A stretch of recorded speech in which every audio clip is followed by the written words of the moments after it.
بسم الله الرحمن الرحيم. الحمد لله وحده، والصلاة والسلام على مولانا رسول الله وآله وصحبه. مولاي صاحب المهابة والجلالة الملك محمد السادس نصره الله وأيده، السلام على المقام العالي بالله ورحمة الله تعالى وبركاته.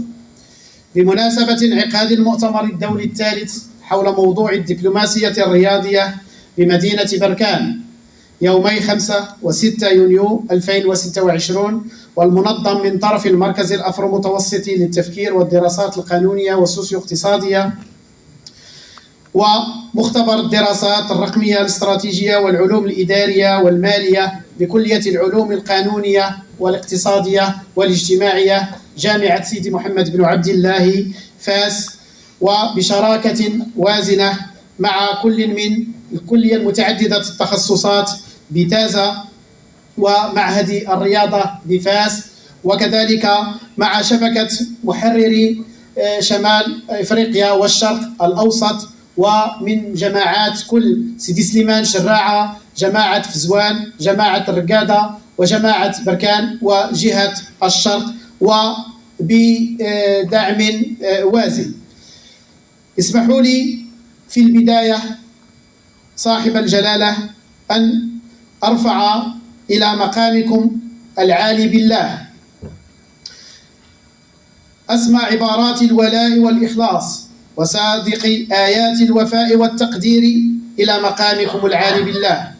وإن المشاركين في هذا المحفل العلمي الدولي وهم يستحضرون الرؤية المتبصرة لجلالتكم في تعزيز مكانة المملكة المغربية كفضاء للحوار والتعاون الدولي وإشعاعها المتزايد في مجالات الرياضية والدبلوماسية والثقافية والتنموية، لا يجددون تعلقهم الراسخ بالعرش العلوي المجيد وتشبتهم الدائم بثوابت الأمة ومقدساتها تحت قيادتكم الرشيدة، كما يعبرون لجلالتكم عن اعتزازهم بما حققته المملكة من منجزات نوعية ومكتسبات رائدة جعلت من المغرب نموذجا إقليميا ودوليا في ترسيخ قيم الانفتاح والتعايش والتعاون بين الشعوب، مؤكدين انخراطهم الكامل في خدمة قضايا الوطن والمساهمة في تعزيز حضوره وتألقه على المستويين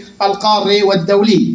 وإذ يرفعون بهذه المناسبة إلى مقامكم الشريف أصدق مشاعر المحبة والوفاء، فإنهم يبتهلون إلى الله العلي القدير أن يحفظ جلالتكم ويديم عليكم موفور الصحة والعافية، وأن يقر عينكم بولي عهدكم صاحب السمو الملكي الأمير مولاي الحسن، وأن يشد أزركم بصنوكم السعيد صاحب السمو الملكي الأمير مولاي رشيد، وأن يحفظ سائر أفراد الأسرة الملكية الشريفة.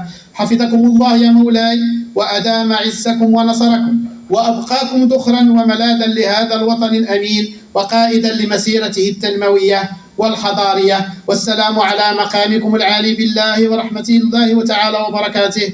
خادم الأعتاب الشريفة المخلص لكم وديع الهامل، رئيس المركز الأفرو متوسطي للتفكير والدراسات القانونية والسوسيو اقتصادية، نيابة عن المنظمين والشركاء في المؤتمر الدولي الثالث حول الدبلوماسية الرياضية، وحرر بجماعة سيدي سليمان يوم السبت 6 يونيو 2026. والسلام عليكم.